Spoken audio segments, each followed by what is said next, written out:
नंदी पर सवार होकर बारात चली भगवान भोले बाबा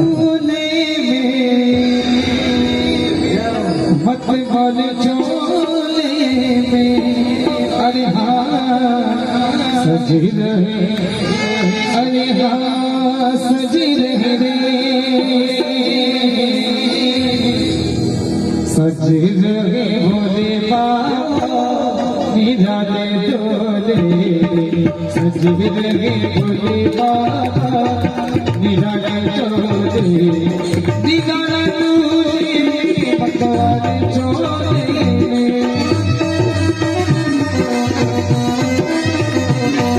निराले डोले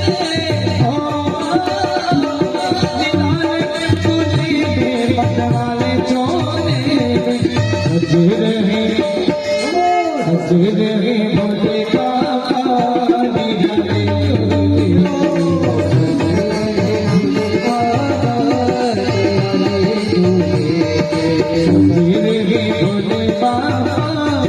निराले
सब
भोलेनाथ भगवान की धन्य है। भोले बाबा दूल्हा बने हैं, सारे देवता बराती बने हैं, पर देखो जैसा लाड़ा ऐसी बारात नहीं, और जैसी बारात ऐसा लाड़ा नहीं। भगवान ने भोले बाबा ने अपना शंख बजाया, एक आंध्रा बुखार पाली भैरव देवी डाकन शमशन सभी आ गए, भूत प्रेत और सारे गणों को बुलाया भोले बाबा ने। अब तो लाड़ा जैसा बारात का आनंद धन्य है। किसी का सिर पीछे, किसी का पाँव भी नहीं, कोई बिकाऊ नहीं सूरत का। ऐसे क्षण भोले बाबा के हाथा हुक मचा रहे हैं और बड़ा चली धूमधाम से। लाड़ा भी धन्य है, बराती भी धन्य है, और सबसे अलग थलग दिखे वो लाड़ा, सबसे अलग दिखे वो लाड़ा धन्य है। मैनावती ने छत पर से देखा कि बारात आ गई। विष्णु भगवान को देखा, ये दूल्हा होगा, ये नहीं, ब्रह्मा जी ये नहीं। भोले बाबा को देखा, सारे गांव के लोग बारात देखने गए, और जब जड़ को देखा तो सब भागे। धन्य है। मीनावती आरती करने आई, थाली में नाग ने पुकार मारी, थाली गिर गई। नारद को झाड़ू की दक्षिणा पड़ी। हे नारद, तेरा राखोड़ा हो जाए, मेरी हीरे जैसी कन्या सन्यासी को दी है। उसके बाद धन्य लाड़ा के लाड़ी प्यारी और बरातियों के हैं। जोर से बोलो ना, खाना प्यारा है ना। सारे बरातियों को प्रेम से व्यंजन परोसे, कई प्रकार के व्यंजन बने हैं, और ऐसे ऐसे व्यंजन बने थे अभी भी नहीं बन सकते। चम्मच से खाने वाला हाथ से खाने लगे, और हाथ से खाने वाला चम्मच से खाने लगे। धन्य भोले बाबा की बारात का आनंद, सबने खुशी मनाई है।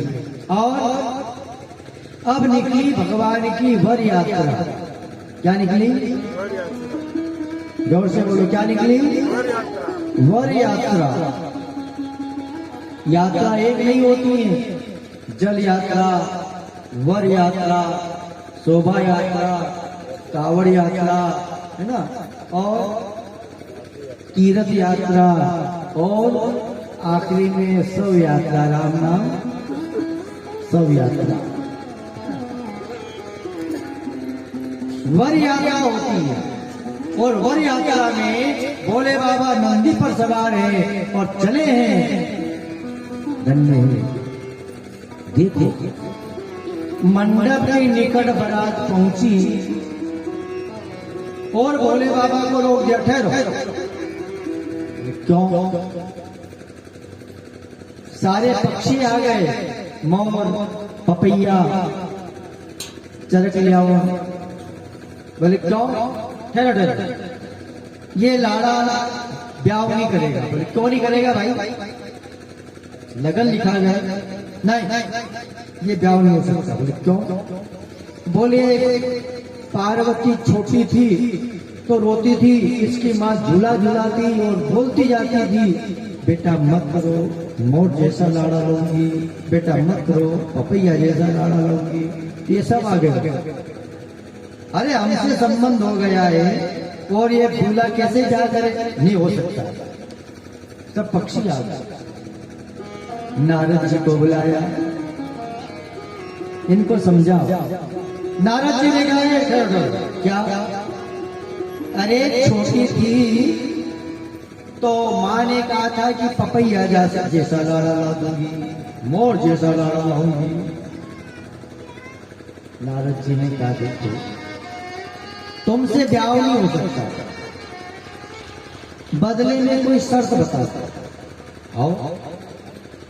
सारे पक्षियों ने मीटिंग की और मीटिंग में फैसला कर लिया, ये लाड़ा अगर शिव जी ब्याह करे तो एक शर्त है। क्या? ये लाड़ा ये दूल्हा हमारी टांग के नीचे निकल जाए ना ब्याह कर जाए। क्या कहना? हमारे पांव के तले निकले शिव जी ने फिर ब्याह करे। शिव जी ने कहा कि मैं तो ब्याह नहीं करूं, बरात लेकर कैलाश चला जाऊंगा खाली बना, पर मैं ब्याह नहीं करूं। बोले क्यों? बोले लोग चिढ़ाएंगे कि ब्याह रुक गया था, इन महाराज जी का इनका ब्याह रुक गया, टांग के नीचे चढ़े निकले जब इनका ब्याह हुआ। मना कर दिया भोले बाबा ने। भोले बाबा ने मना कर दिया। सारे पक्षियों को कैसे समझाए? गरुड़ जी को बुलाया, तुम्हारी सेना है। गरुड़ जी ने कहा कि मैं नहीं समझा सकता हूं। बोले क्यों? गरुड़ जी ने कहा कि मेरी प्रजा जरूर है पर मैं नहीं समझा सकता हूं। बोले क्यों नहीं समझा सकते? तो गरुड़ जी ने कहा भाइयों, एक समय टिटोड़ी ने समुद्र के किनारे अंडे दिए। कहा दिए? कहा दिए? समुद्र के किनारे। जब बरसात की लहर आई तो लहरों में टिटोड़ी के अंडे जल में बहकर चले गए। फिर क्या किया? ये टिटोड़ी मेरे पास है, महाराज मेरे अंडे लाओ, मैं आपकी प्रजा हूं। तो गरुड़ जी ने कहा कि मैंने इसको मना कर दिया कि पहली गलती तो तेरी की, अंडे किनारे क्यों दिए? अंडे समुद्र के किनारे नहीं देना था तुझे। महाराज वो बाहर कर ले गया समुद्र, तो मैं क्या करूं? फिर मैंने मना कर दिया। फिर सारे पक्षियों ने मुझे राजा बनाना बंद कर छोड़ दिया और इनने फिर दूसरा राजा बनाया। किसको बनाया? किसको बनाया? पक्षियों ने एक राजा दूसरा बनाया, उल्लू को। किसको बनाया? उल्लू। उल्लू को राजा बनाया और कहा कि आप बताओ क्या करना चाहिए। उल्लू ने कहा कि देखो हमारे दिन में दिखे नहीं और रात में हमारे दिखे। जिसकी चोंच में जितना बड़ा पत्थर आवे समुद्र में डालो। समुद्र में डालने लगे, समुद्र एक लहर से बाहर कर दे। गरुड़ जी महाराज भगवान के धाम में गए तो द्वार बंद हो गए। तुम्हारा यहाँ सम्मान नहीं तो वहां भी सम्मान नहीं है। जिनका आदर यहाँ नहीं होता उनका आदर वहां भी नहीं होता है। गरुड़ जी आए, पक्षियों के पास गए, मुझे राजा बना लो। तो पक्षियों ने कहा हमने राजा बना लिया। किसको बनाया? बोले उल्लू को। गरुड़ जी ने कहा भाइयों तुम्हारे राजा को दिन में नहीं दिखे, रात में दिखे। बोला हाँ, राजा को रात में दिखता, दिन में नहीं दिखता। बोला हाँ। तो एक काम क्यों नहीं करो, दिन का राजा मुझे बना लो, रात का राजा वो रख लो। पक्षियों को बात समझ में आ गई और दिन का राजा गरुड़ को बनाया है। और फिर गरुड़ जी महाराज ने बड़े बड़े पर्वत लाकर समुद्र में डालना चालू कर दिए। समुद्र घबरा गया, महाराज जी क्या कर रहे हैं? वो टीटोड़ी गिरने लगे, समुद्र घबरा गया। टीटोड़ी के अंडे लेकर के समुद्र आया, गरुड़ जी को बोला महाराज ये युद्ध बंद करो, ये अंडे। तो गरुड़ जी ने कहा कि मुझे मत दे, जिस माँ के अंडे हैं टीटोड़ी को ले जा कर दे। टीटोड़ी को ले जा करके अंडे देने लगे तो टीटोड़ी ने कहा कि मारे कहीं दे, जहां से दरिया उठाया वहां धर, जिस किनारे से तुझे उठाया वहीं धर। समुद्र अंडे धर दिए किनारे। आज भी कोई जलाशय के किनारे अंडे टीटोड़ियां देती है, वो अंडे बहकर नहीं जाते, और जाते भी हैं तो फिर सज्जनों बरसात नहीं होती। ये लीला है। उसके बाद गरुड़ जी महाराज ने कहा मैं इनका फैसला नहीं कर सकूंगा। पक्षियों से कहा नारद जी ने एक काम करो, बोले ये दूल्हा हमारे पांव के नीचे निकले। भोले बाबा मना कर गए, भोले बाबा मना कर गए। तो भोले बाबा से बोले महाराज हम तो इनके सदैव पक्षियों के पांव के नीचे ही रहते हैं। बोले कैसे रहते? बोले आप जमीन पे चल रहे हो, आप जमीन पे चल रहे हो और कोई पक्षी आपके, मोर आदि पक्षी कोई आपके ऊपर से उड़ के गया तो पांव के नीचे ही रहते हैं कि नहीं? क्यों? सदैव हम पांव के नीचे रहते हैं। तो सारे पक्षियों को हम मंडप पर बिठा देते हैं, आप मंडप के नीचे होके निकल जाए। भोले बाबा प्रसन्न हो गए, सारे पक्षियों को मंडप पर बिठाए और भोले बाबा नंदी पर सवार हैं। सारे पक्षी अपने पांव हिला रहे हैं। नारद जी गए, नारद जी बोले क्या ये सब पांव हिला करके मुझे डरा रहे, चिढ़ा रहे। तो भोले बाबा से कहा तुम भी अपना त्रिशूल हिलाओ। भोले बाबा ने तलवार त्रिशूल हिलाना प्रारंभ कर दिया और जैसे तोरण लगाया सारे पक्षी भाग गए। भोलेनाथ भगवान की, सारे पक्षी भाग गए। तो कुंवारेपन में जितने संबंध होते हैं विच्छेद हो जाते हैं, वो होता है पाप। क्या होता है? जोर से बोलो, क्या होता है? पाप। संबंध होने के बाद छूट जाते हैं। उस पाप का निवारण करने के लिए हमें तोरण लगाया जाता है। क्या लगाते हैं हम? तोरण। उस पाप को मिटाने के लिए, दोष को मिटाने के लिए तोरण लगाया जाता है। जैसे भोले बाबा ने तोरण लगाया, पानी ग्रहण संस्कार हुआ और विधिवत भावर फिरे, बावर फिरे, कन्यादान हुआ। उसके बाद कैलाश में पधारे, सबने मिलकर के चरणों में प्रार्थना की महाराज आप धन्य है।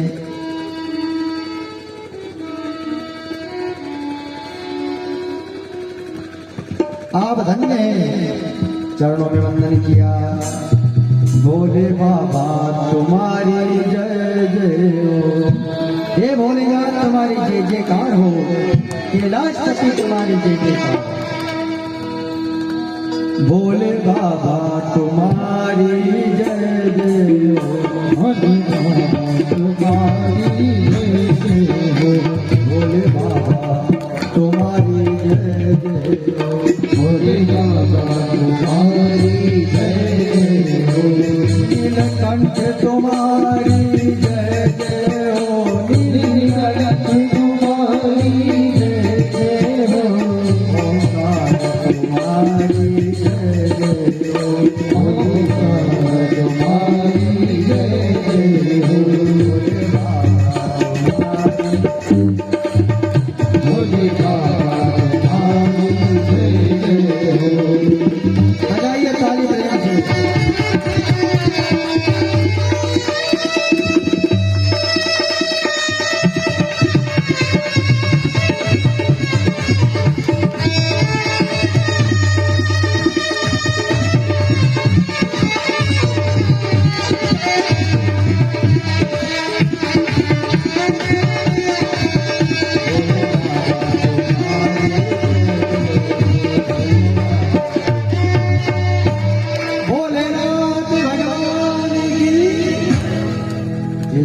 जोर से बोलिए कुंज बिहारी लाल जय। बोले बाबा ब्रह्मपाल सब देवता ने वंदन किया, उनकी कृपा हुई और कैलाश में पधारे। संत सुखदेव जी ने परीक्षित से कहा राजन, इसी तरह उत्तानपाद महाराजों के छोटे भाई प्रियव्रत दो मनु महाराज की संतान हुई। उत्तानपाद के यहाँ कोई संतान ही नहीं। रानी रोज भगवान की पूजा करे, स्तुति करे, समय पाकर भगवान से आराधना भी करे।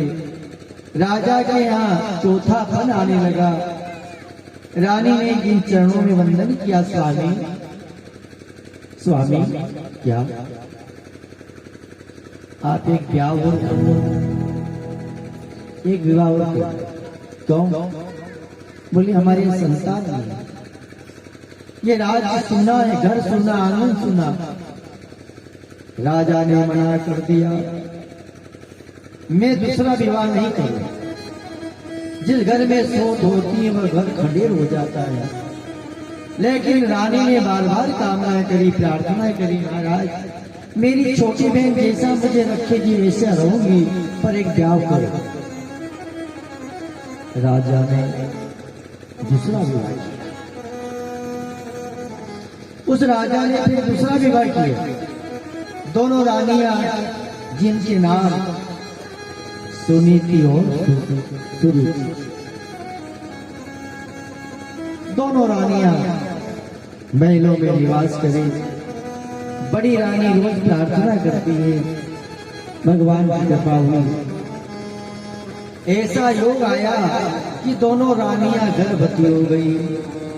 दोनों रानियां गर्भवती हो गई और राजा को बड़ी खुशी मिली। थोड़े दिन बीते, छोटी रानी की दासी ने उसके मन को बदल दिया और बड़ी रानी को जंगल में छुड़वा दिया। जंगल में छोड़ दिया बड़ी रानी को। गर्भवती थी, मां भगवान का स्मरण करने लगी। एक दिन उसी जंगल में राजा गए। बड़ी रानी ने राजा को देखा, विश्राम किया। उसी रात में एक लल्ला का जन्म हुआ। बोलिए कुंज बिहारी लाल की। बालक जन्म। राजा को समाचार मिला, राजा नगर में आया और थोड़े दिनों के बाद में छोटी रानी ने भी बच्चे को जन्म दिया। धन्य राजा ने बहुत दान दिए। 5 वर्ष हो गए। बड़ी रानी ने बच्चे का नाम ध्रुव रखा, छोटे रानी के बालक का उत्तम रखा। 5 वर्ष बीतने के बाद राजा को मन में आया, मेरा वो बालक भी 5 वर्ष का हो गया। मंत्री को भेजा। मंत्री गए, ध्रुव को लेकर के सभा में आए। सभा कचाकच भरी हुई। राजा ने ध्रुव को अपनी गोद में बिठाया। दूसरी तरफ उत्तम बैठे हैं। सज्जनों, छोटी रानी ने ध्रुव का हाथ पकड़ उतार दिया है। दुष्ट, ये गादी और गोदी मेरे बेटे की, तेरी नहीं। और गादी और गोदी पर बैठना है तो मेरी कोख से जन्म ले तो मिल जाए। सज्जनों, जैसे ध्रुव को हाथ पकड़ के उतारा है, आंख में आंसू आ गए। ध्रुव को पिता की ओर देखा, प्रजा की ओर देखा, तो किसी ने उसका चिंतन नहीं किया। उस सौतेली माँ को देखा। उस सौतेली माँ ने कहा, "ए दुष्ट, आज के बाद इस गादी पर गोदी पर मत बैठना, खबरदार। और बैठना है तो मर करके मेरी कोख से जन्म ले।" आंख में आंसू आ गए बालक को। सज्जनों, उस समय ध्रुव जी उसी मार्ग से गए, अकेले रोते हुए गए। माँ के पास पहुंचे। माँ ने देखा ध्रुव जी रो रहे हैं। क्यों बेटा, क्या हुआ? अरे माँ, मैं गया, पिता ने गोद में बिठाया, पर मेरी छोटी माँ ने मुझे हाथ पकड़ के उतार दिया। अब बता, मैं किसकी गोद में बैठूं? मैं किसकी गोद में बैठूं? माँ ने ध्रुव के सिर पे हाथ रखा और बोली, है बेटा, चिंता मत कर, जा, मेरा आशीर्वाद तेरे सिर पर है। उस परम पिता परमात्मा की भक्ति कर, वह प्रसन्न हो जाए तो उनकी गोद में बैठ जाना। अगर वो एक बार अपनी गोद में बिठा लेगा तो तेरी सौतेली माँ तो ठीक, दुनिया की कोई शक्ति तेरे को उनकी गोद से नहीं उतार सकती। उनकी गोद से फिर कोई शक्ति भी नहीं उतार पाएगी। कर भक्ति। भक्ति करने के लिए ध्रुव जी चल पड़े। वचन दिया माँ, आंखों के आंसू बहाते हुए गए हैं और बोले कि माँ, जब वही परमात्मा मुझे गोद में बिठाएगा तभी बैठूंगा। 5 वर्ष का नन्हा बालक चल दिया। रास्ते में नारद जी मिल गए। अरे बालक, कहाँ जाए? अरे गुरु जी, भगवान की गोद में बैठने, तुझे पता है क्या? अरे बालक, जन्म जन्म मुनि जतन कराई, अंतराम कहीं आवत नहीं। कई लोग मर गए बेचारे, प्राण पखेरु उड़ गए, पर अंत में वो राम नहीं आया। जन्म जन्म हो गए और तू 5 वर्ष का बालक, तुझे कैसे मिलेंगे? बालक रोते हुए बोला, महाराज। नारद जी की ओर देखा और बोला, दंडवत प्रणाम करते हुए कि महाराज, अगर आपका आशीर्वाद मेरे सिर पर हो जाए तो मुझे पूरा भरोसा है कि वो मुझे गोद में बिठा लेगा। नारद जी ने दिया आशीर्वाद। हे बालक, हम तुझे गुरु मंत्र देते हैं और उस मंत्र का तू जाप करना। गुरु मंत्र दिया, नारद जी को वंदन किया और चल दिए ध्रुव जी महाराज। कौन सा मंत्र दिया? जय हो। ओम नमो भगवते वासुदेवाय। ओम नमो भगवते वासुदेवाय। ओम नमो भगवते वासुदेवाय। ओम नमो भगवते वासुदेवाय। वासुदेवाय मेरो नंदन, वासुदेवाय मेरो वासुदेवाय। ओम नमो भगवते वासुदेवाय। ओम नमो भगवते वासुदेवाय।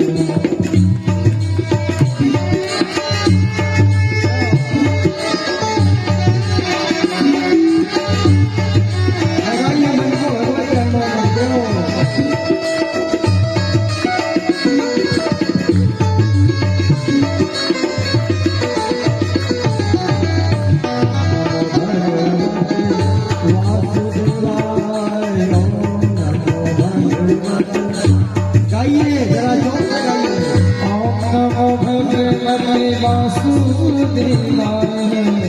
ओम नमो भगवते वासुदेवाय। ओम नमो भगवते वासुदेवाय। ओम नमो भगवते वासुदेवाय।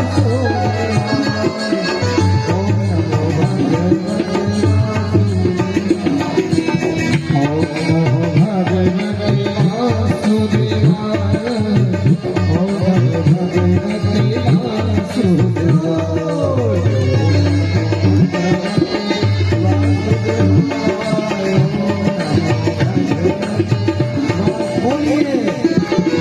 वासुदेवाय मेरो नंदनाय कृष्ण चंद्राय। वासुदेवाय मेरो नंदनाय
बोलो ओम नमो भगवते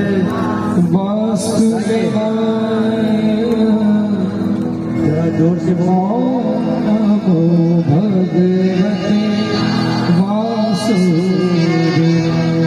ओम नमो भगवते